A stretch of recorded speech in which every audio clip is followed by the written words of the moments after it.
Hey, everybody. Hey, and welcome back to another episode of Spoiler Alert by Fan Service Apparel. This is episode 15. Wow. Wow, 15. Awesome. Thank you guys for sticking with it for so long. Yeah. We are really excited to be talking about Hawkeye and amongst other things. And we're just also really excited to have so many devoted listeners. So thank you so much. Yeah. Make sure you subscribe, by the way. Even if you tune in every week, you maybe haven't hit that subscribe button yet. So go ahead and do that now. We'll wait. It's okay. All right, you back? Great. Then let's get to it. Yeah, so last week we had a little bit more of a freeform, loosey-goosey kind of right? podcast, We had a guest with us. Which is great. It's fun to have those. Of course. This week we are back to the same fan service time, same fan service place. Yes. Talking about Hawkeye, episode 3. And a little bit about 2 and 1. A little bit about 2 and 1. Yeah, we didn't really do a dive into those, but right. Yeah, episode 3. Jené, initial thoughts? Well, I have one big thought. Yes. I think that Kate's mom's boyfriend, Jack Duquesne, the mustachio man who has sword knowledge. Yep. I think he is a bad guy. But I don't think he's the bad guy. You know, like Dwight said, it's never the person you most expect. It's the person. It's also not the person you least suspect. It's the person you most medium suspect. Yeah. And to me, the person I most medium suspect is Kate's mom. Oh. Here's my crazy theory. Now that I'm saying it, now that I'm like it's coming out in my mind. I think that they're gonna do a switcheroony, and Kingpin, who I think is the villain, will be recast as Kate's mom. She's gonna be the one at the top. Whoa, that's wild. That's just that's me putting it all on 00. Now and that we're gonna see if it comes don't up. agree with. I do believe Kingpin is going to show up because I am pretty sure that Maya's uncle her name's Maya, right? Yeah, Maya. I think so. Echo, right? The character of Echo. She plays the head of the the Tracksuit Mafia. Yes, and which she's had her own show already. Incredible backstory, and I'll talk more about that in a second. That was really good. We know her uncle is a person that we didn't see, and when they don't show you the face of somebody, but they mention their name more than once, you know it's going to be a reveal. It's going to be a reveal. To me, that's going to be the most. That's the person you most suspect. Is you're like, oh, they're waiting to show Kingpin because he's going to be the one at the head. He's going to be the uncle. Yes. That's too on the nose. That's the person you most suspect. And I think right after him, still be Kingpin. And then right after him, it would be the mom's fiance. Why would they call the mom uncle? No. I'm saying that's going to be like tossed aside. Like you're going to eventually see who that is, and you're going to go, "Oh, it was this guy," and maybe like Kingpin is dead, and like the mom, as the head of the security company, like had him killed and is now assuming the role. I don't know. I just don't. Well, we know that there's some kind of tie to the security company because that guy's name was in the system. You know, and they were like, why would he be in the system? As a client. Right before they got caught. You know, it's funny when I hear Duquesne, I think of the Sword of Duquesne from that episode of Community where they played Dungeons and Dragons with Fat Neil. Oh, yeah. I can't. That was Neil's character was something Duquesne, right? And then he had the Sword of Duquesne. You know what? I guess you've seen Community more than me because I don't recall. That is like a very specific recollection of that show. That's like what pinged in my mind when I heard them say like Duquesne this, Duquesne that. I was like, oh, like the Sword of Duquesne. I can't not hear it. That's so funny. But I know, going back to that, I do think that it's never going to be the person you most suspect. Now, I do think he's a bad guy. And I don't think he's going to turn out being a good guy. No, I don't think he's going to be a good guy. He's shady. Obviously, we know he's tangled up in this black market auction. That just kind of makes him a bad guy. He just is kind of... But maybe he's just like a skeezy jerk guy who's really into swords. And like, because we're trying to find who the bad guy is, you know, anybody who's super suspicious. We have this murder. We have this murder of the... Was it his dad or his uncle? It was his uncle. It was his uncle. So his uncle, see, there's an uncle theme. His uncle died. Then we have this other uncle. We don't know. I don't know. To me, the mom's just kind of this whole dynamic where the mom is brushing off the suspicion, where he's like, she's in it somehow. Where Kate's like, don't you see? And she's like, oh, no. What are you talking about? Yeah. I'm like, or when she was being threatened, and she's like, what did he say to you? What just happened? She's like, I don't know. And I'm just like, walked away. And I'm like, I was like, no, what? I don't buy that. What are you not saying? To me, something seems off, but they're bringing in other people that seem more sketch.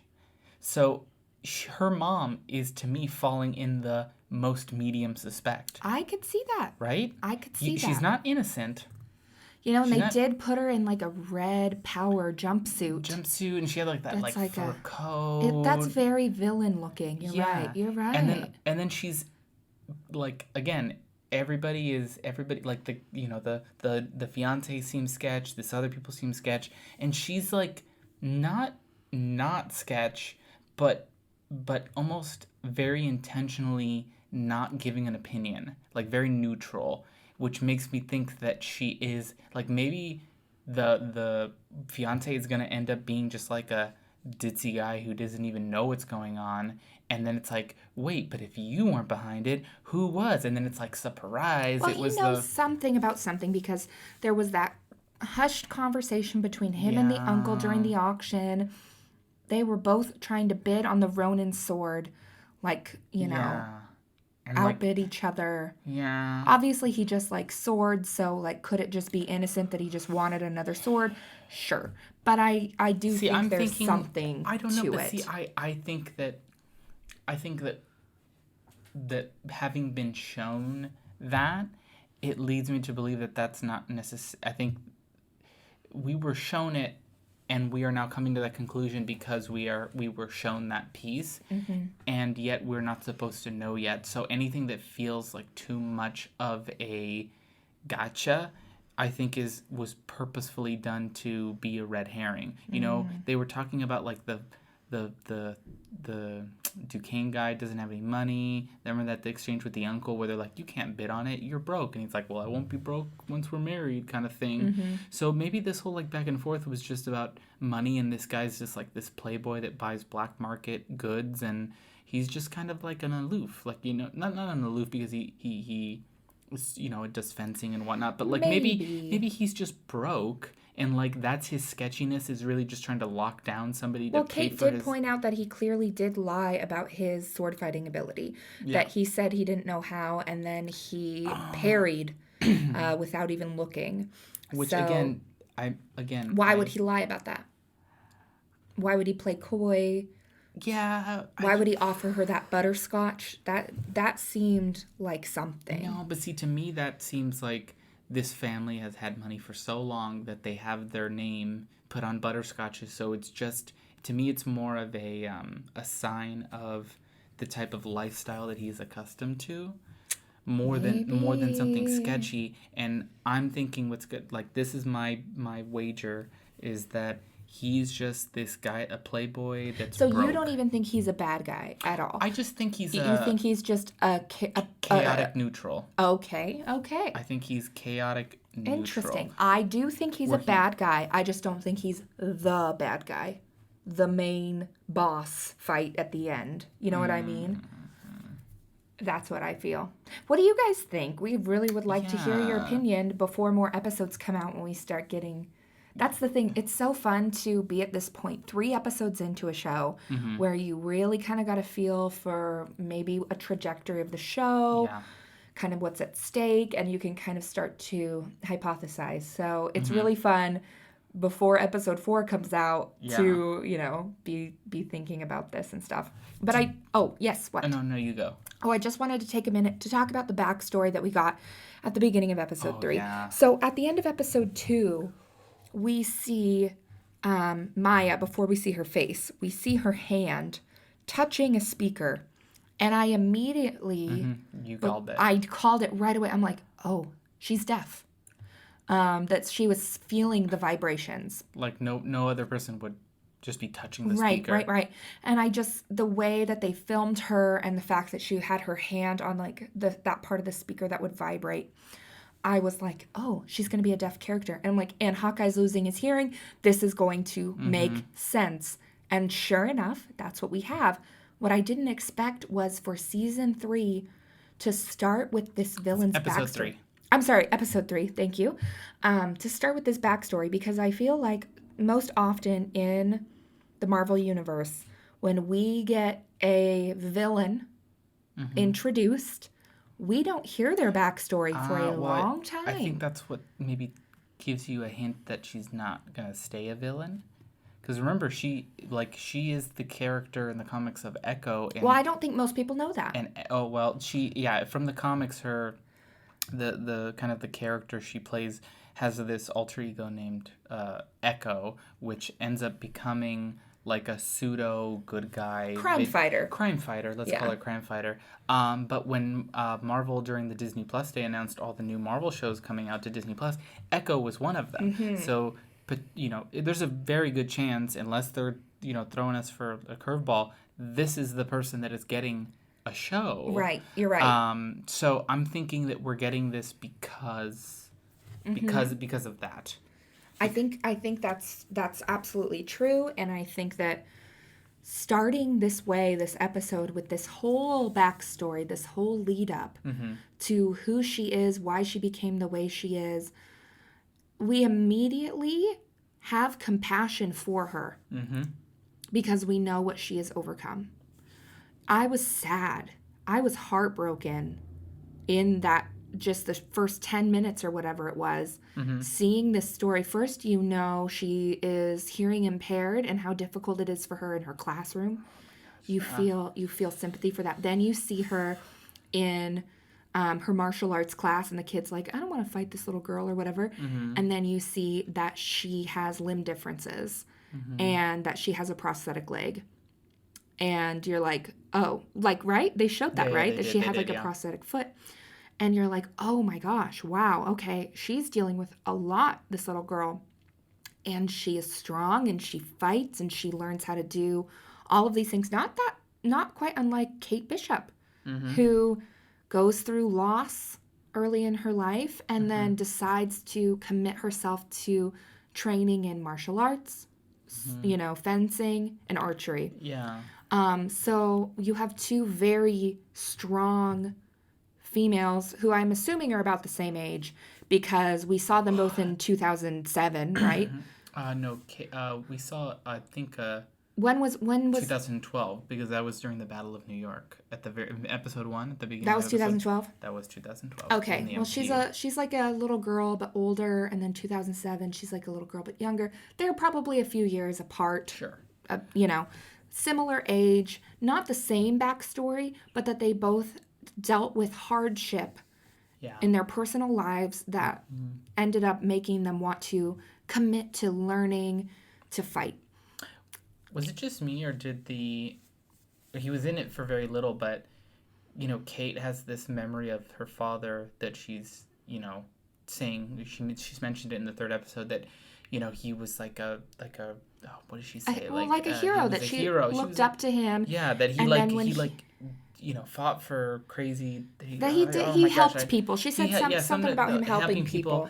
But we don't know what he did, do we? We don't know what he did, but just looking at him in that first episode, if you think back, you kind of got like Greaseball vibes. I did too. And I thought, oh, he's gonna be like this greasy guy. So maybe this is another theory I have. Maybe he was doing something, and maybe that's what they were fighting about. What the mother was fighting about, and then maybe like she either took over the mantle or like ran with it. Was it his security company? I'm assuming. I don't know. Because it's Bishop Security.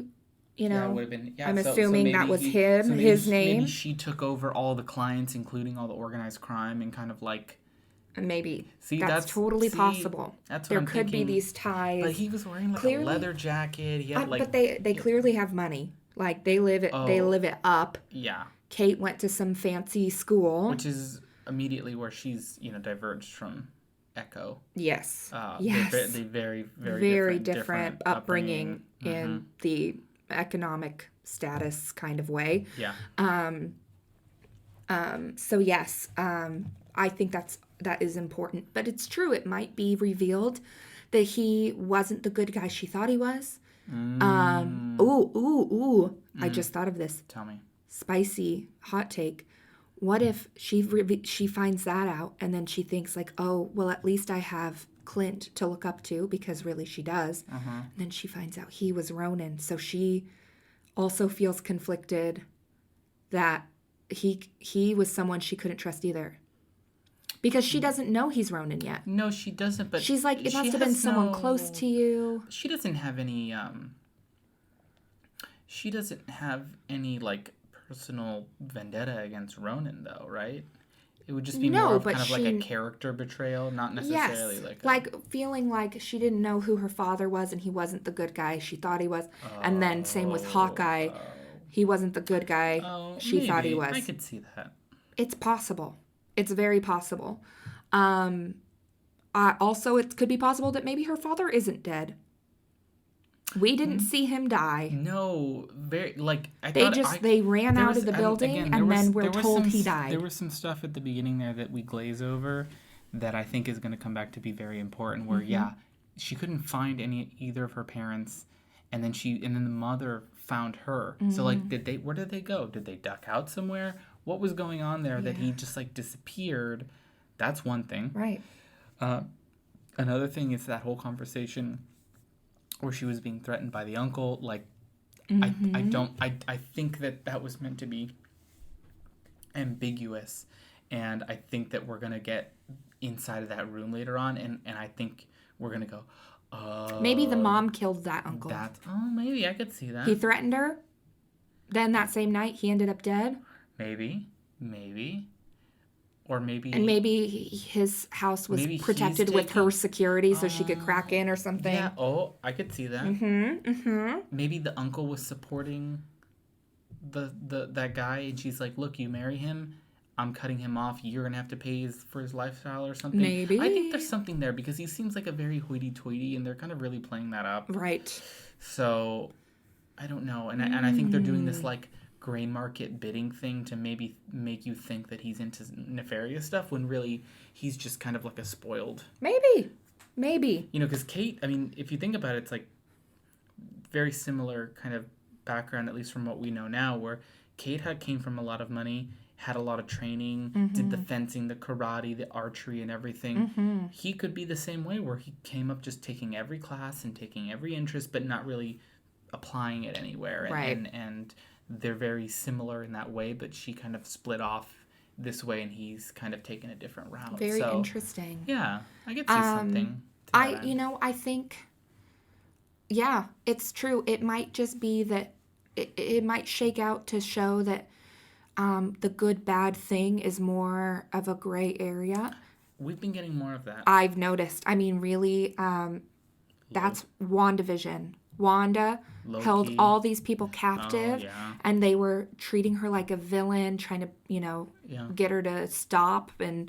But then you know her heartbreak, and it's a gray area. Loki, a gray area. He's been treated as a villain just straight up all this time, and then he's redeemed. And Sylvie was she good? Is she bad? I don't know. That show is so good. This is kind of how it's feeling. I mean, I think that Hawkeye is exactly that, right? Because he had, when we first meet Hawkeye in the which movie is it? It's not Thor. It's it is Thor, because he's like the one in the little crow's nest, kind of like guarding. Is it Thor? Guarding the hammer. Well, which is the one that which is the one where he's like, where Loki puts him under the spell or whatever, basically. That's in Avengers. Thank you. But we've met Thor was the first one, I believe we met him. So he's a good guy when we meet him briefly.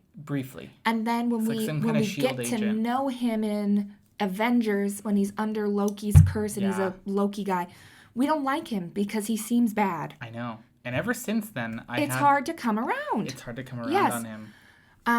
It is. It really is. So there's and then he's Ronan, and then you're like, oof. But then he's redeemed, and then you have Infinity War, and you have this where he is completely humanized, and you see him with his kids and talking to his wife, and and he's so humble, and he doesn't see himself as a hero. He's uncomfortable by it. He, even just, it was so innocent and so great. But the scene with him interacting with the LARPers, where, of course, if he were Thor, he would have signed up and kicked everybody's you-know-what in that whole thing.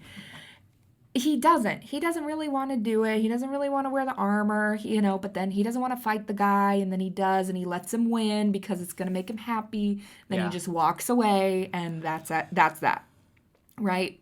And you see his compassion toward Kate, even though he has this longing to go home. Yeah. And you see, obviously, well, I think, in this whole gray area, I do have to say there is one person in this show, there's one character in this show who will come out as 100% just good guy, and that is the dog. I knew Pizza Dog. I knew you were going to say Pizza Dog. Pizza Dog is a hero. Decided. Pizza Dog, I hope, has superpowers. I don't know that he will, but he might. He maybe even just, maybe not like a power, like the cat, like the cat in Captain Marvel. Captain Marvel. Maybe, no, I don't think that, but I think maybe he's always going to be in the right place at the right time. He's gonna be like Lassie, where he saves the day and pulls them out of a situation, bites the bad guy, and you're just like, good job, one-eyed dog. Do you think the watch that the Tracksuit Mafia are looking for is a Avengers Tony Stark watch? Well, I think it's important. I think it's important. Let me tell you too. why. Why? Because in anything where we get an auction scene, all of the items are important. Yeah. For example, in the movie The Phantom of the Opera, well, I guess maybe this isn't a good example, but we see this little monkey toy. You haven't seen this movie, Nick. No. Such a shame. We see this little monkey, and it begins with an auction, and they auction off stuff from the opera house, and there's like this little cymbal monkey wind-up little thing, and it plays music from... Dun, dun, dun, dun, dun. No, it does not play that music. It plays Masquerade. Okay. And then later we see the little monkey makes a comeback. But at first it just seems like the first item. It seems random. And then they go to the chandelier, and the chandelier is obviously like the chandelier, because that's like a big part of it. And then the chandelier, is the thing that transitions into the movie and into the past.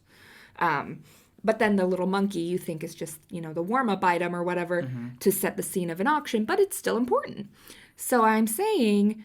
we think the chandelier in this scenario, the is the Ronin stuff, but the watch is not an accident. It is mentioned on purpose.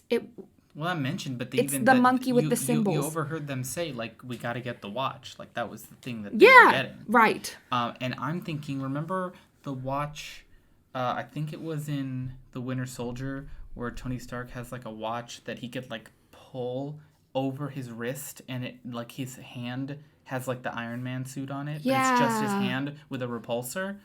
And what's that scene where they're in Stark Tower and Loki's there and he's fixing drinks and he like taps something on his watch? He didn't tap his... It wasn't a watch? No, it wasn't a watch. He had an earpiece, I think, to talk to Jarvis, and he had like bracelet things? Bracelets, because to get the suit to clap onto it, right? Yeah, to go around him, and then he jumps out the window, and then he like says, Jarvis, like, get the suit, and then it like looks for the like the bracelets to like get to him. Okay, got it. But I'm thinking but it's going to be Stark Tech, I think. That's my gut. My gut tells me it's either going to be like a repulsor, or it's going to have like nanobots or something in it, like you saw like at the end. Clint says like, "Oh, I hate that there's Stark technology floating around." Or he doesn't say Stark technology, does he? He says like Avengers Compound. Stuff from Avengers Compound, which to me equals Stark Tech. I mean, like, for the most if part, it's in Avengers Compound, it's going to be Stark Tech. It's most likely going to be Stark Tech. What else would it be? Pym, maybe. Oh, maybe Pym. I mean, we saw the Pym cameo now a couple times. I wonder if Paul Rudd's going to be cameoing in this show at all. Oh, I would love that. That would be great. That would be great. To give him more arrows, at least, or something.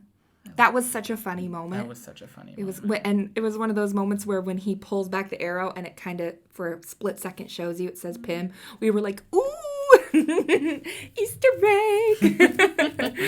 And then it was Big Arrow. That was good. That was funny. Good. The whole car chase was a great scene too.